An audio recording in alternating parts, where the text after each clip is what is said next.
today's UEE lecture in Unit 5 Domestic Electrical Appliances. We are going to study about washing machine. Okay, now the function of the washing machine. Washing machine का काम क्या होता है? Washing machine एक electronic home appliance है और उसके help से कपड़े जो है उसको वॉश किया जाता है और वो भी बिना कोई भी फिज़िकल एफर्ट। वॉशिंग मशीन की हेल्प से कपड़ों को ना हाथ से रब करना पड़ता है, ना ही तो उसको स्क्वीज़ करना पड़ता है। एक बार मशीन में कपड़ों को डाल दिया जाता है तो ऑटोमेटिकली ही वो वॉश होके बाहर आ जाते हैं। सिर्फ प्रोसेस क्या रहती है कि जैसे ही कपड़ों को मशीन में डालते हैं उसके बाद वॉश मोड सिलेक्ट करना होता है। उसके बाद washing machine depending upon that wash mode automatically ही जितना पानी उसको चाहिए होगा उतना पानी और जो डिटर्जेंट होता है वो खुद ही ले लेता है और जितना टाइमर सेट किया गया होगा वॉशिंग के लिए, रिंसिंग के लिए और ड्राइंग के लिए, उस हिसाब से वो कपड़ों को वॉश कर देता है। So this is the function of washing machine. Now types of washing machine. So there are two types of washing machine. First one है tumbler washer and second one है एजिटेटर वॉशर। उसमें first diagram है वो tumbler washer का है। तो ये type की जो मशीन रहते हैं वो फ्रंट लोडिंग टाइप के होते हैं, जिसके अंदर एक ड्रम होता है, उसके अंदर बहुत सारे होल्स बने होते हैं। ये जो टम्बलर वॉशर है उसकी जो एक्सिस है वो हॉरिजॉन्टल प्लेन में रहे उस तरीके से रखी जाती है और ड्रम को घुमाया जाता है।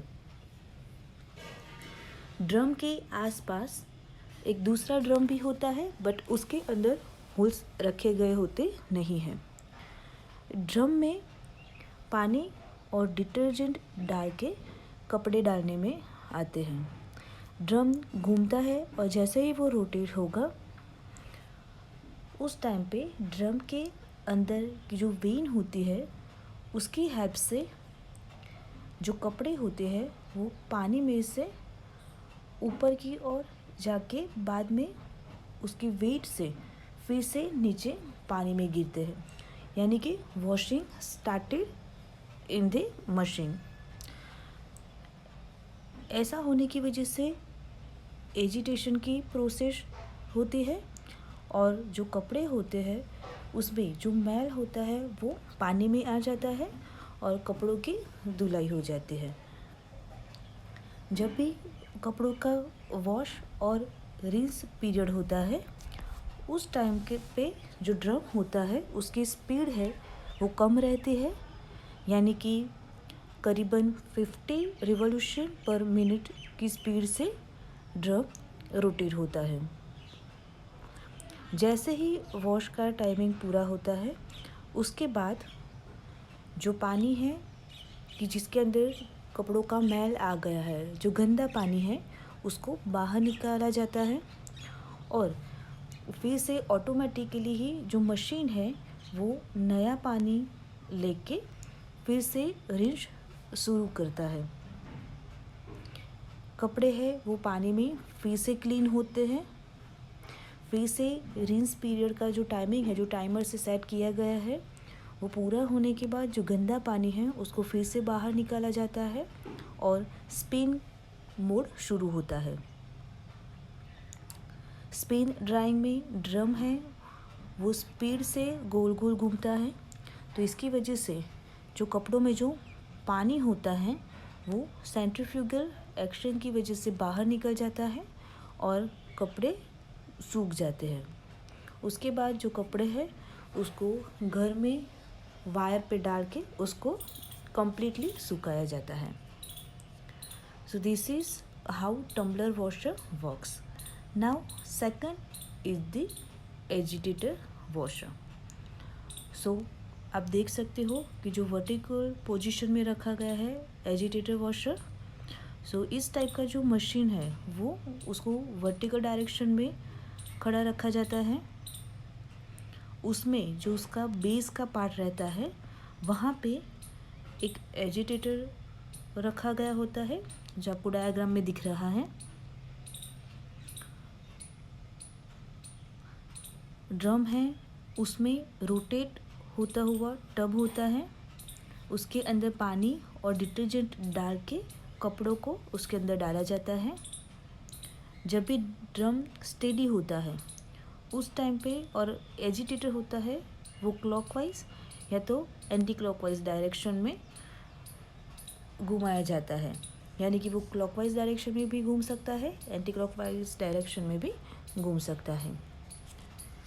तो इसकी वजह से जो कपड़े होंगे वो एजिटेटर और जो ड्रम रहता है उसकी वॉल के साथ टकराने की वजह से जो कपड़े गंदे होते हैं, जो गंदगी होती है कपड़ों में, वो दोनों सेपरेट हो जाते हैं.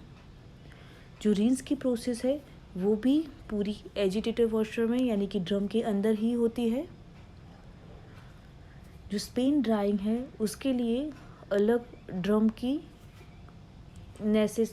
ज़रूरत रहती है. मीन्स की जो सेमी ऑटोमेटिक मशीन होता है उसके अंदर स्पिन ड्राइंग के लिए अलग से ड्रम रखा जाता है. जबकि अगर फुल्ली ऑटोमेटिक मशीन होता है तो उसके अंदर ये जो स्पिन ड्राइंग सब के लिए एक ही ड्रम होता है. Now mechanism. सो एजिटेशन और दूसरा है स्पिन. दोनों के लिए ड्राइव मोटर का ही यूज़ किया जाता है. ट्विन टब टाइप का जो सेमी ऑटोमेटिक मशीन होता है उसके अंदर दो अलग अलग मोटर का यूज़ किया जाता है. एजिटेशन के लिए एजिटेटर को 180 डिग्री तक क्लॉकवाइज डायरेक्शन में या तो 180 डिग्री तक एंटी क्लॉकवाइज डायरेक्शन में घुमाया जाता है.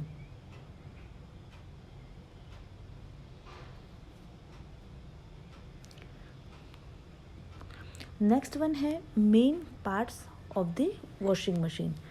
सो वॉशिंग मशीन में मेन पार्ट्स कौन कौन से हैं.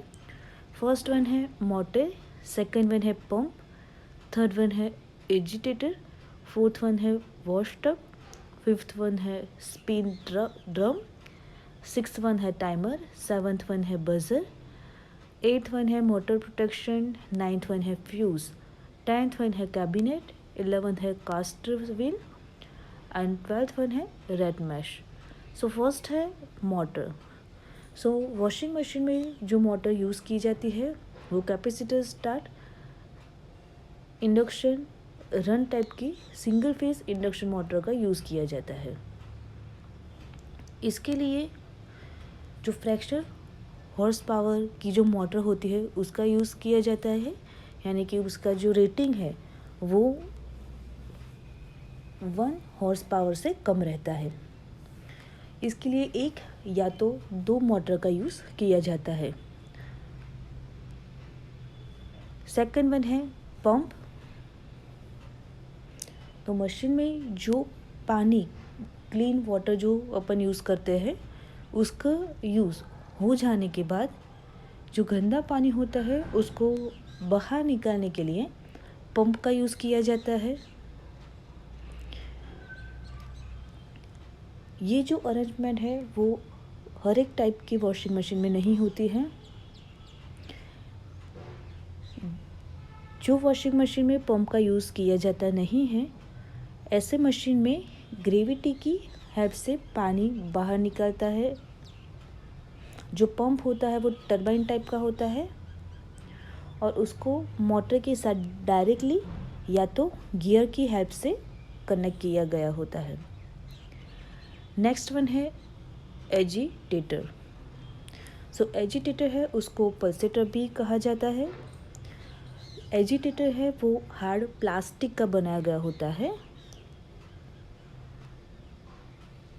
जो वॉश ड्रम होता है उसका जो बेस होता है वहाँ पे उसको फिट किया गया होता है। जो एजिटेटर होता है उसकी जो मोशन है यानी कि जो घूमता है वो ऑसिलेटरी या तो ऑसिलेटर के साथ ऊपर नीचे भी वो कर सकता है, यानी कि उसकी मूवमेंट अप एंड डाउन भी हो सकती है और क्लॉकवाइज और एंटी क्लॉकवाइज भी वो घूम सकता है। एजिटेटर की वजह से जो कपड़े होते हैं वो पानी में घूमते हैं और इसकी वजह से कपड़े हैं वो धोए जाते हैं। नेक्स्ट वन है वॉश टब। वॉश टब है, उसके अंदर 20 पे एजिटेटर होता है। इसके अलावा lint filter, drain water level, overflow port, ये सब भी उसके डिफरेंट पार्ट्स है। नेक्स्ट वन है स्पिन ड्रम।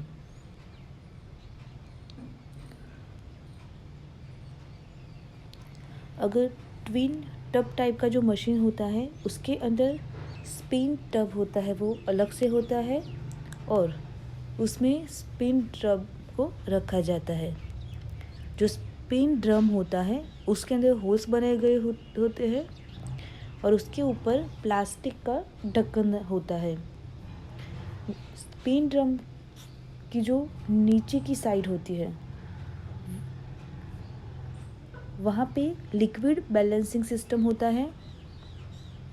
अगर ड्रम में कपड़े लेवल में अरेंज ना हुए हो तो उसकी वजह से ड्रम होता है वो ठीक से घूम सकता नहीं है और इट मेक्स नॉइस यानी कि आवाज़ आने लगती है।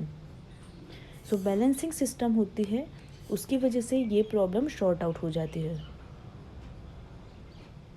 जो स्पिन ड्रम होता है उसको मोटर की हेल्प से डायरेक्ट ही घुमाया जाता है।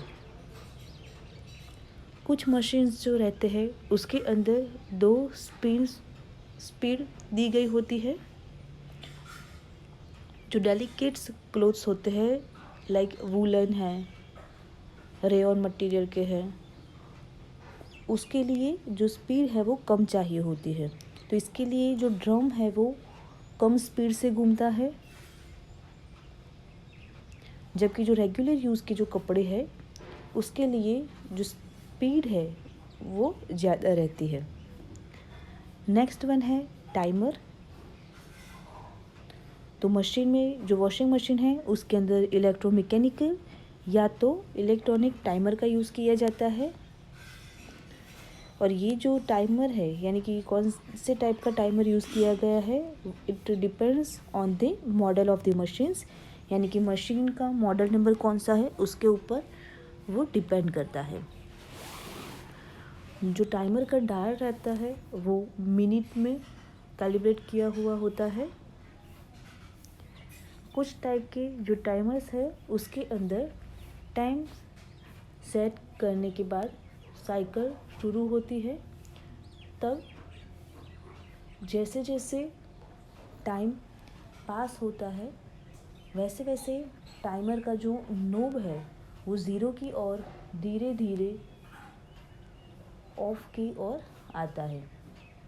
कुछ जो मॉडल्स है वो डिजिटल इंडिकेटर होते हैं। मोस्टली आजकल जितने भी मशीन है, जो भी वॉशिंग मशीन है उसमें अब तो डिजिटल इंडिकेटर ही आने लगे हैं,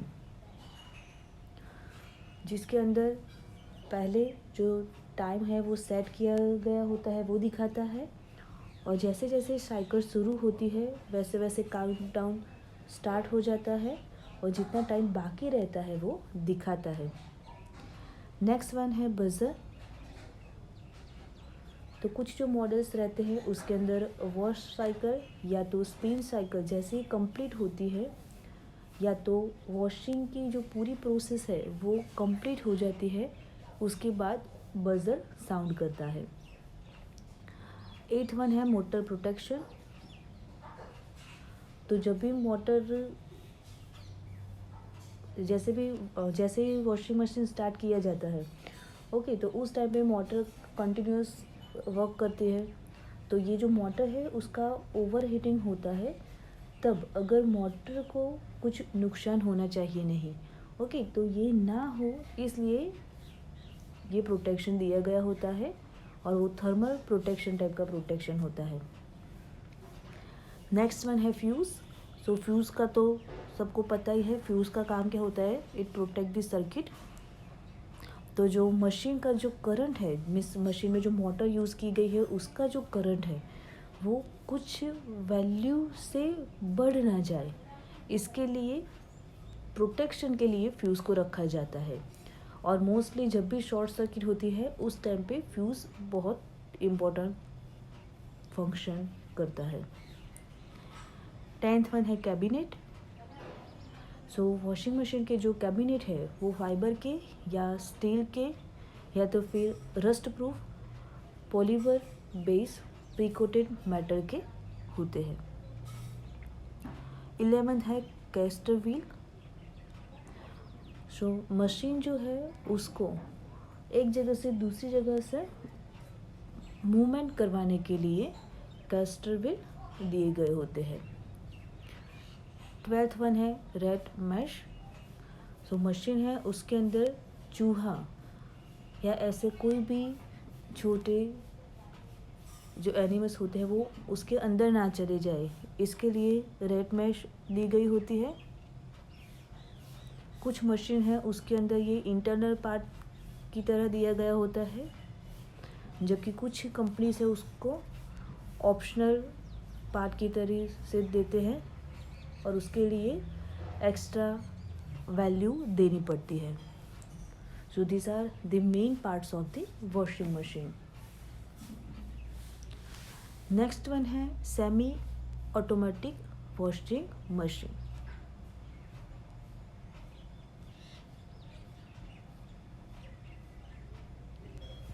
तो यहाँ पे ये जो मशीन है जिसका डायग्राम है वो सेमी ऑटोमेटिक वॉशिंग मशीन दिखाया गया है। यहाँ पे ये जो मशीन है वो बीपीएल कंपनी का BS40 twin tub washing machine है, और उसके जो डिफरेंट पार्ट है उसके बारे में हम स्टडी करेंगे। सो उसमें आप सबसे ऊपर के भाग में देख सकते हो inner speed dryer lead,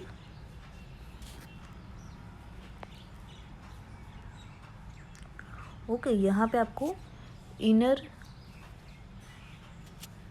spin dryer lead दिखाया गया है। तो ये जो है वो स्पिन ड्रायर है, उसका अंदर का ढक्कन है। कपड़े सुखाने के लिए स्पिन टब के अंदर कपड़ों को डाल के ये ढक्कन है उसको बंद कर दिया जाता है। सेकंड वन है आउटर स्पिन। ये जो है वो आउटर स्पिन ड्रायर लीड है। तो जो स्पिन ड्रायर है उसका ये बाहर का ढक्कन है, इसके अंदर सेफ्टी के लिए इंटरलॉक भी दिया गया होता है। अगर ये ढक्कन खुला हो तो जो स्पिन टब है वो रोटेट हो पाता नहीं है, और जब भी स्पिन टब है वो घूमता होता है तब अगर ये ढक्कन को हम खोलते उसको ओपन करते हैं तो जो स्पिन टब है वो घूमता बंद कर देता है। थर्ड वन है कंट्रोल पैनल। तो ये जो पूरी है वो कंट्रोल पैनल दिखाई गई है। सो मशीन का जो हर एक कंट्रोल है वो कंट्रोल पैनल पे दिया गया होता है। नेक्स्ट वन है ओवरफ्लो पोर्ट। तो जब भी रिंस मोड होता है उसमें जो पानी है उसको वॉश टब में लिया जाता है। जो इनलेट हो वो उसको कंटिन्यूअसली वर्किंग कंडीशन में रखा जाता है, और जो गंदा पानी है वो ओवरफ्लो के थ्रू बाहर निकलता जाता है। नेक्स्ट वन है वॉशर लीड। ओके, सो वॉशर लीड का फंक्शन क्या रहता है, तो ये जो है ये वॉश टब का ढक्कन है जिसको हम बोलते हैं वॉशर लिड। नेक्स्ट वन है ओवरफ्लो कवर। ओके, यहाँ पे आप देख सकते हो ओवरफ्लो कवर। सो ओवरफ्लो कवर है, उसका मेन फंक्शन क्या रहता है? तो पानी के जो 3 लेवल दिए गए होते हैं, okay, low, medium and high. तो ये 3 लेवल में से अगर जो भी लेवल चूज़ किया गया है उसके लेवल से अगर पानी का लेवल इंक्रीज़ होता है तो वो पानी बाहर निकल जाता है। तो उसके ऊपर का ये कवर है जिसको बोलते हैं ओवरफ्लो कवर। नेक्स्ट वन है लिंट फिल्टर।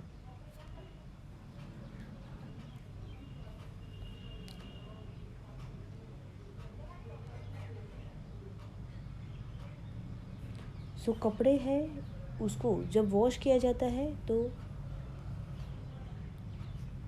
जो कपड़े रहते हैं उसके ऊपर ये एक टाइप के फ़िल्टर का काम करता है कि जो गंदा पानी होगा, जो गंदगी है, वो फ़िल्टर होके बाद में कपड़े बाहर निकल जाते हैं।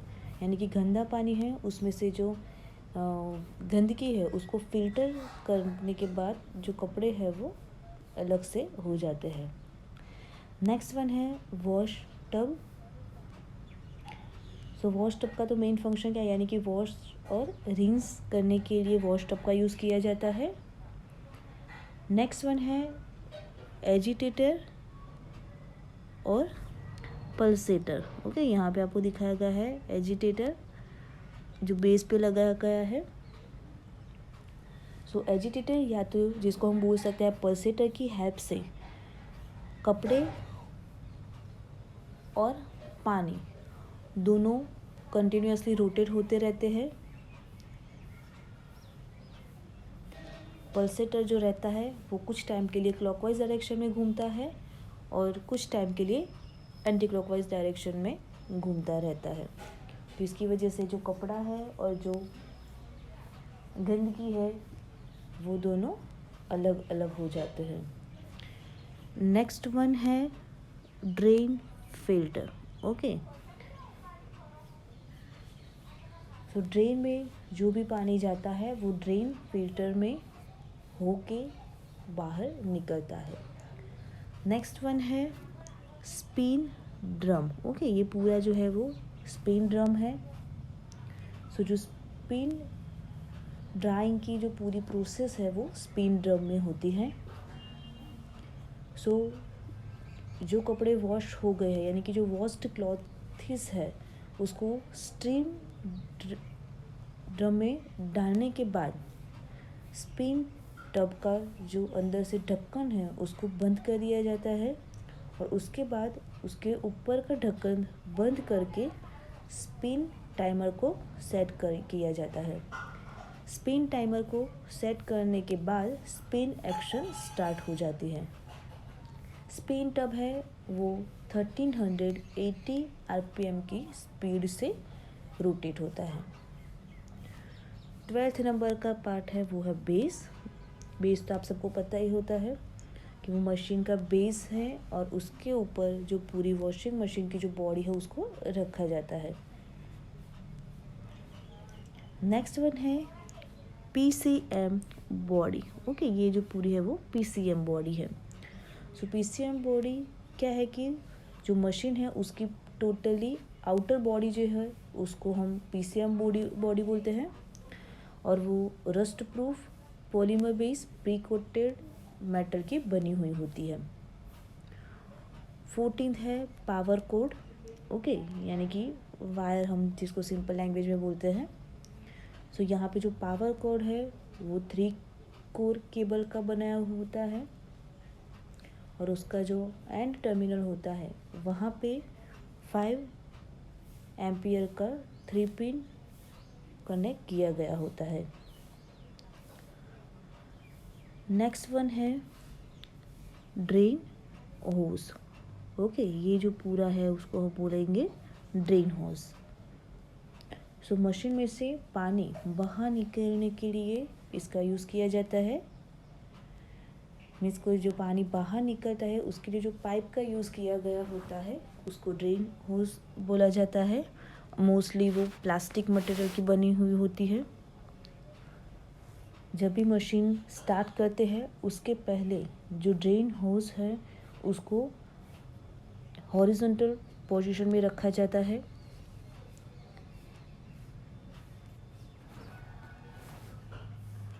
उसके बाद है wash action switch.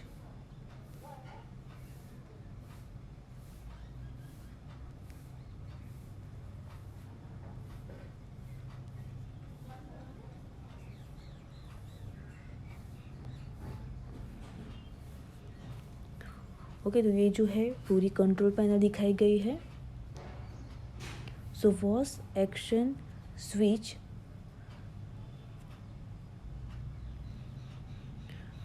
Wash action switch है वो वॉश की एक्शन चूज़ करने के लिए स्विच दी गई होती है। वो होती है जिसके अंदर 2 स्विच होती है।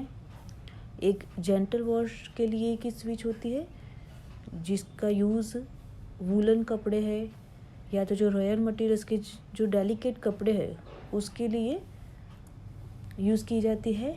जबकि जो दूसरी स्विच है वो नॉर्मल है कि जो रूटीन यूज़ के जो कपड़े हैं उसको वॉश करने के लिए उसका यूज़ किया जाता है। नेक्स्ट वन है वॉशर टाइमर। सो वॉशर टाइमर जो है ओके, यहाँ पे वॉशर टाइमर दिखाया गया है। सो वॉशर टाइमर है उसकी हेल्प से वॉशिंग टाइम चूज़ किया जाता है। उसकी जो रेंज है वो आप देख सकते हो। ओके, 15 मिनट तक की दी गई है। जितने टाइम के लिए हमें वॉशिंग की प्रोसेस करनी है उसके ऊपर नॉब को सेट किया जाता है। जैसे ही टाइम पास होता जाएगा वैसे वैसे नॉब घूमता घूमता ऑफ पोजीशन पे आ जाता है। नेक्स्ट वन है स्पिन ड्रायर टाइमर। तो जो स्पिन ड्रायर टाइमर है उसकी हेल्प से स्पिन ड्राइंग का जो टाइम है उसको सेट किया जाता है। इसकी जो रेंज है वो आप देख सकते हो कि 5 मिनट तक की दी गई है। नेक्स्ट वन है वाटर लेवल एडजस्टर नॉब। तो यहाँ पे आप देख सकते हो लो, मीडियम एंड हाई, यानी कि जो मशीन है उसमें आपने कितने कपड़े डाले हैं, कितनी हाइट तक आपको वाटर लेवल सेट करना है, उस हिसाब से आप या तो लो या तो मीडियम या तो हाई लेवल है वो आप चूज़ कर सकते हो और उसके लिए इस नॉब का यूज़ किया जाता है। नेक्स्ट वन है drain wash rinse selector. Okay,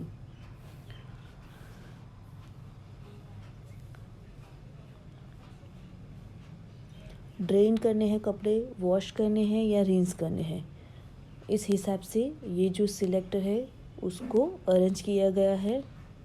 अगर वॉश या तो रिंस पर नॉब को रखा जाता है तो ड्रेन कॉक है वो बंद हो जाता है, और ड्रेन पर सेट करते हैं तो ड्रेन कॉक है वो ओपन हो जाता है और जो पानी है वो ड्रेन से होके बाहर निकल जाता है। नेक्स्ट वन है water supply indicator. So water supply selector जो है उसकी टोटल 2 पोजीशन है। आप देख सकते हो यहाँ पे एक है वॉश टब एंड दूसरा है spin tub. So water inlet port जो है उसके अंदर जो पानी आता है वहाँ पे पाइप को कनेक्ट किया जाता है। जो टब को यहाँ से आप चूज़ करोगे उस टब में ये पानी जाएगा। अगर आप स्पिन टब चूज़ कर रहे हो तो पानी स्पिन टब में जाएगा, और अगर आप वॉश टब चूज़ करते हो तो वॉश टब में पानी चला जाएगा।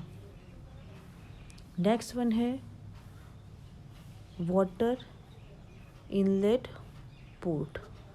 ओके, सो मशीन के अंदर पानी इस पोर्ट के थ्रू आता है, यानी कि जो पानी आता है उसके लिए ये उसकी मेन पाइप है।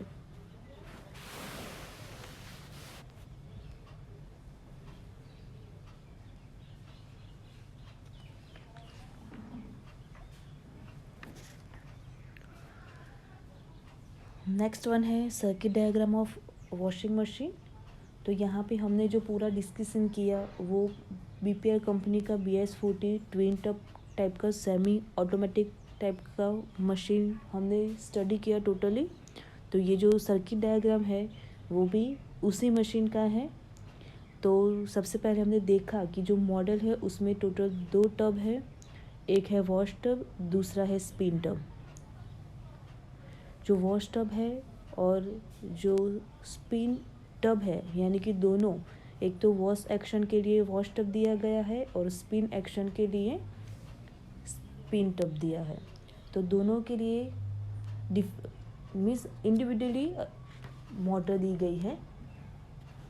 यहाँ पे आप देख सकते हो कि जो फेस वायर है उसके साथ सीरीज़ में 3 एम्पियर का फ्यूज़ है, उसको कनेक्ट किया गया है। यहाँ से दोनों जो मोटर है उसको सप्लाई मिलेगा। दोनों जो मोटर है वो दोनों स्प्लिट फेस टाइप की capacitor star capacitor run single phase induction motor है।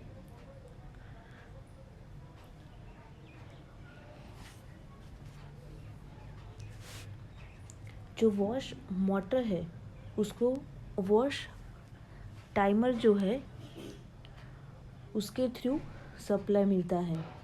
ओके, तो यहाँ आप देख सकते हो वॉश मोटर है वो वॉश टाइमर के साथ कनेक्ट की गई है। तो जो वो वॉश मोटर है उसको वॉश टाइमर से सप्लाई मिलेगा। ओके, जो वॉश मोटर है उसको गियर के थ्रू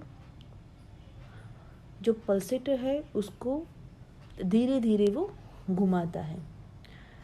पल्सेटर है वो कुछ सेकंड्स के लिए फॉरवर्ड डायरेक्शन में और उसके बाद रिवर्स डायरेक्शन में घूमना शुरू कर देता है, और इसके लिए वॉश टाइमर रिवर्सिंग स्विच को ऑपरेट किया जाता है।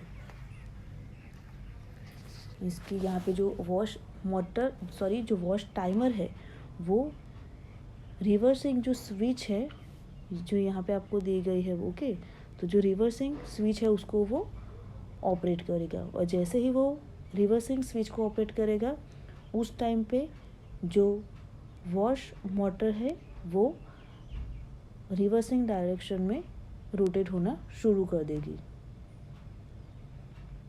यहाँ पे जो रिवर्सिंग स्विच है उसकी एक पोजीशन होगी, उसके अंदर स्प्लिट फेजिंग का कैपेसिटर जो मोटर है उसका एक वाइंडिंग है उसके साथ सीरीज़ में कनेक्शन हो जाता है, और उसकी वजह से मोटर है वो एक डायरेक्शन में घूमना शुरू कर देते हैं। कुछ टाइम के बाद फिर से रिवर्सिंग स्विच जो है वो दूसरी पोजीशन में आ जाएगी, और उस टाइम पे जो कैपेसिटर है वो जो दूसरा वाइंडिंग होगा उसके साथ सीरीज़ में कनेक्ट हो जाएगी। तो इसकी वजह से जो मोटर है वो रिवर्स डायरेक्शन में घूमना शुरू कर देगी। ये जो डायरेक्शन होगी उस डायरेक्शन में भी मोटर कुछ सेकंड्स के लिए घूमती है, यानी कि जो फॉरवर्ड रिवर्स की जो पूरी प्रोसेस है वो जो टाइमिंग पहले से सेट किया गया है उस टाइम पे होती रहेगी। जैसे ही जो टाइम सेट किया गया है वो पूरा हो जाएगा, उसके बाद जो वॉश टाइमर है उसके कॉन्टैक्ट है वो ओपन हो जाएंगे, और मोटर को सप्लाई मिलना बंद हो जाएगा। जो वॉशिंग की जो प्रोसेस है उसमें टोटल 2 एक्शन रहती है। एक होती है नॉर्मल एक्शन कि जिसके अंदर जो रेगुलर कपड़े हैं उसको वॉश किया जाता है, और दूसरा है जेंटल एक्शन जिसके अंदर जो डेलिकेट्स क्लोथ्स होते हैं उसको वॉश किया जाता है। और ये जो एक्शन है उसको चूज़ करने के लिए हमने देखा कि जो कंट्रोल पैनल है उसके ऊपर 2 पुश बटन स्विच दी गई है कि जिसके ऊपर से आप नॉर्मल एक्शन या जेंटल एक्शन ऑप्शन चूज़ कर सकते हो, जो भी एक्शन आपको लेनी है वो। ये जो पुश बटन स्विच है वो एक 2 वे स्विच को ऑपरेट करती है।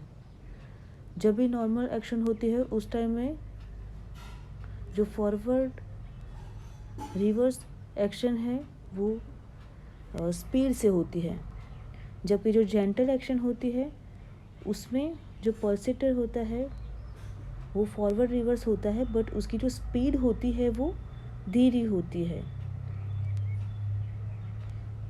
तो जब भी वो क्लॉकवाइज एंटी क्लॉकवाइज डायरेक्शन में घूमेगा तो बीच में थोड़े टाइम के लिए वो स्टेडी हो जाता है और बाद में वो दूसरी डायरेक्शन में घूमेगा, क्योंकि अगर आप जेंटल एक्शन चूज़ करते हो तो जो कपड़े हैं वो डेलिकेट्स होंगे, तो इसके लिए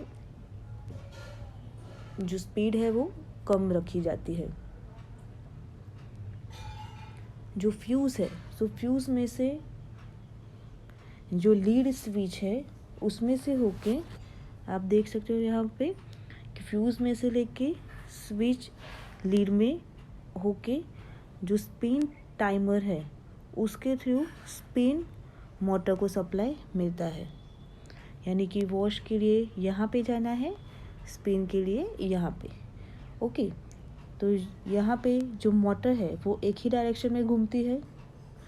जो स्पिन ड्रम है उसके ऊपर का जो ढक्कन है वो अगर ओपन कंडीशन में हो तो जो लीड स्विच है वो ओपन हो जाती है और स्पिन मोटर को जो सप्लाई मिलता है वो बंद हो जाता है। जो स्पिन टब है उसके ऊपर का जो ढक्कन है वो अगर ठीक से बंद होगा तो जो लीड स्विच के जो कॉन्टैक्ट है वो क्लोज कंडीशन में आ जाते हैं। जो स्पिन टाइमर में जो टाइम सेट किया गया है उस टाइम पे स्पिन मोटर घूमना शुरू कर देती है, और जो स्पिन मोटर है वो स्पिन टब है उसको उसकी स्पीड रिड्यूस किए बिना घुमाता रहता है। जैसे ही स्पिन का जो टाइमिंग है वो कंप्लीट हो जाता है उसके बाद जो स्पिन टाइमर है उसके कॉन्टैक्ट है वो ओपन हो जाते हैं और स्पिन मोटर बंद हो जाती है। सो दोनों जो मोटर है दोनों के जो सप्लाई है उसके सीरीज़ में थर्मल ओवरलोड रिले के कॉन्टैक्ट्स भी कनेक्ट किए जाते हैं। दोनों में आप देख सकते हो ये जो है वो थर्मल ओवरलोड रिले है जिसको कनेक्ट किया गया है। अगर because of some reason motor overload हो जाती है, ओवरहीट होती है, तो ये जो कॉन्टैक्ट है वो ओपन हो जाते हैं और मोटर है वो बंद हो जाती है। एक बार अगर ये कॉन्टैक्ट्स ऑपरेट होते हैं उसके बाद कुछ टाइम तक मोटर है वो ठंडी हो जाने के बाद ही फिर से मोटर स्टार्ट हो सकती है। तो this is the circuit diagram of washing machine. Next one है ट्रबल शूटिंग। सो वॉशिंग मशीन के जो डिफरेंट मॉडल्स हैं, सो हर एक के अंदर जो ट्रबल शूटिंग की जो अरेंजमेंट है उसके लिए ट्रबल शूटिंग चार्ट दिया गया होता है। तो यहाँ पे जो मशीन हमने देखा जिसके बारे में हमने डिस्कस किया उसके लिए जो ट्रबल शूटिंग के मेथड है वो दी गई है कि अगर फर्स्ट है कि अगर मोटर स्टार्ट नहीं हो रही है तो जब भी मोटर स्टार्ट नहीं होती है तो सबसे पहले उसका पावर सप्लाई चेक करना रहता है। अगर पल्सेटर जाम हुआ है कि नहीं वो भी चेक करना पड़ता है। अगर वो जाम हो गया हो तो उसके ऊपर स्क्रू खोल के पल्सेटर को क्लीन किया जाता है और उसको क्लीन करने के बाद फिर से वहाँ पे फिट किया जाता है। So now washer motor can start. Second है spinner motor do not start. अगर स्पिनर मोटर स्टार्ट नहीं हो रही तो जो आउटर स्पिन ड्रायर लीड है वो ओपन कंडीशन में तो नहीं है, वो चेक करना पड़ता है, और अगर ओपन है तो उसको बंद कर दिया जाता है। जो स्पिन ड्रायर है वो अगर 5 मिनट से ज़्यादा टाइम के लिए सतत कंटिन्यूअस अगर उसको स्टार्टिंग कंडीशन में रखा गया हो तो जो मशीन है उसको 30 मिनट तक कोल्ड कंडीशन में रखना पड़ता है, यानी उसको ठंडा होने देना पड़ता है। नेक्स्ट वन है कि wash tub makes too much noise while operating.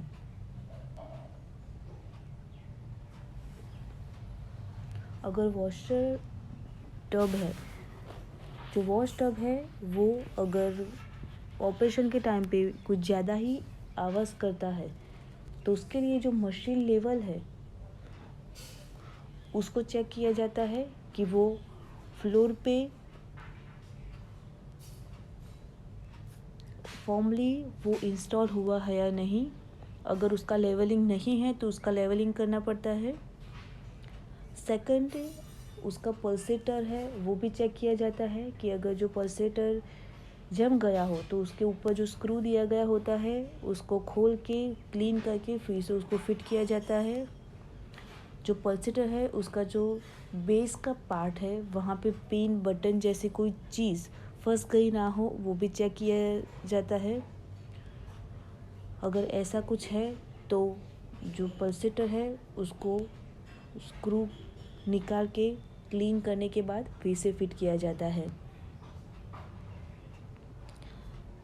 Fourth one है कि अगर spin dryer makes too much noise while operating, यानी कि स्पिन ड्रायर है वो टब के ऑपरेशन के टाइम पे कंटिन्यूअस आवाज़ करता है तो फर्स्ट अगर हम देखें तो उसका भी लेवलिंग चेक किया जाता है कि मशीन है वो लेवलिंग में है या नहीं। अगर ना हो तो उसको लेवल किया जाता है।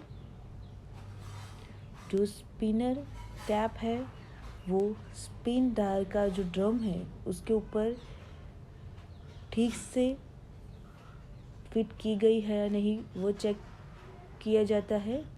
अगर ना हो तो उसको ठीक से फिट किया जाता है। जो स्पिन ड्रायर टब है उसमें कपड़े अगर सभी एक ही जगह पे इकट्ठा हो ना गए हो वो देखना पड़ता है कि अगर वो एक साइड ही सब इकट्ठा हो जाते हैं तो भी स्पिन ड्रायर है वो ज़्यादा आवाज़ करता है। तो अगर ऐसा हो तो जो कपड़े हैं उसको एक और से निकाल के अच्छी तरह डिस्ट्रीब्यूट कर दिया जाता है। नेक्स्ट वन है water do not drain out properly, यानी कि पानी है वो बराबर बाहर निकलता नहीं है। सो ड्रेन होस है वो उसके हुक में से नीचे की और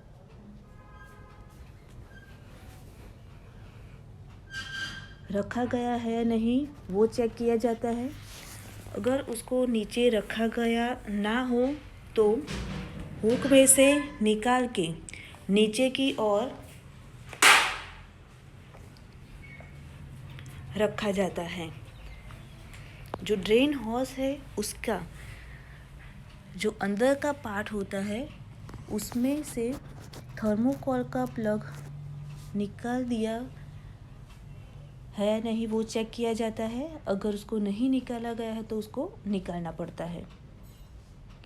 हॉस की जो हॉस होता है उसका कोई भी पार्ट है उसको ज़मीन से 15 सेंटीमीटर से ज़्यादा हाइट पे रखना चाहिए नहीं। जो हॉस पाइप है उसका जो एक्सटेंशन है वो 1 मीटर से ज़्यादा होना चाहिए नहीं। अगर ऐसा है तो ये जो डिस्टेंस है, जो एक्सटेंशन है, वो कम करना पड़ता है। जो ड्रेन होज है वो उसको क्लीन करवाना पड़ता है। ओके, अगर वो क्लीन नहीं होगी तो भी पानी है वो बराबर मीन्स बाहर निकल सकता नहीं है। तो this are the troubleshooting of washing machine.